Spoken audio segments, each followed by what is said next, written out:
তিনি আমাদের জানিয়েছেন রাসূল সাল্লাল্লাহু আলাইহি ওয়াসাল্লাম কিভাবে নামাজ পড়তেন, কিভাবে কুরআন তেলাওয়াত করতেন এবং কিভাবে দুনিয়া থেকে বিচ্ছিন্ন থেকে জুহুদের জীবনযাপন করতেন। অন্য এক বর্ণনায় তিনি বলেন, আমি কখনো আল্লাহর রাসূল সাল্লাল্লাহু আলাইহি ওয়াসাল্লামকে বসে কিয়ামুল লাইল পড়তে দেখিনি তার জীবনের শেষ বছর ছাড়া, কিন্তু তখনও তার তেলাওয়াত আগের চেয়েও দীর্ঘ হতো।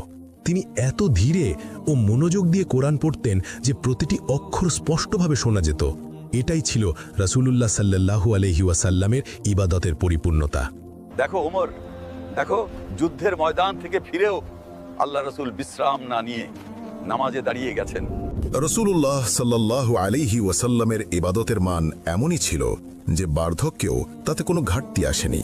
একবার হযরত আয়েশা রাদিয়াল্লাহু আনহাকে জিজ্ঞাসা করা হয়েছিল, হে মা আয়েশা, রাসূলুল্লাহ সাল্লাল্লাহু আলাইহি ওয়াসাল্লাম এখন বসে নামাজ পড়েন কেন? মানুষরা তাকে ক্লান্ত করে ফেলেছে।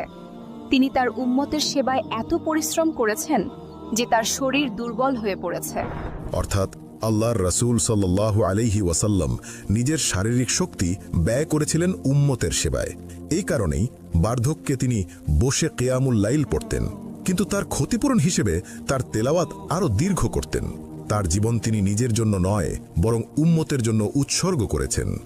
অন্য এক বর্ণনায় মানুষ হাফসা রাদিয়াল্লাহু আনহাকে জিজ্ঞেস করেছিল, আমাদের মা আল্লাহ রাসূল সাল্লাল্লাহু আলাইহি ওয়াসাল্লামের তেলাওয়াত কেমন ছিল? তিনি তাদের প্রশ্নের জবাব দিলেন একটি পর্দার আড়াল থেকে কুরআন তেলাওয়াত করে। তিনি প্রতিটি আয়াত ধীরে ধীরে পড়লেন, মাঝে মধ্যে বিরতি নিলেন, চোখে জল নিয়ে আর দোয়ার সঙ্গে পাঠ করলেন। তিনি তাদের বোঝাতে চেয়েছিলেন, তোমরা কখনোই পৌঁছাতে পারবে না নবী সাল্লাল্লাহু আলাইহি ওয়াসাল্লামের তেলাওয়াতের সেই গুণে, কারণ তার তেলাওয়াত কেবল পাঠ ছিল না, তা ছিল কান্নায় ভেজা দোয়া, ছিল আল্লাহকে আহ্বান করার নিবেদন।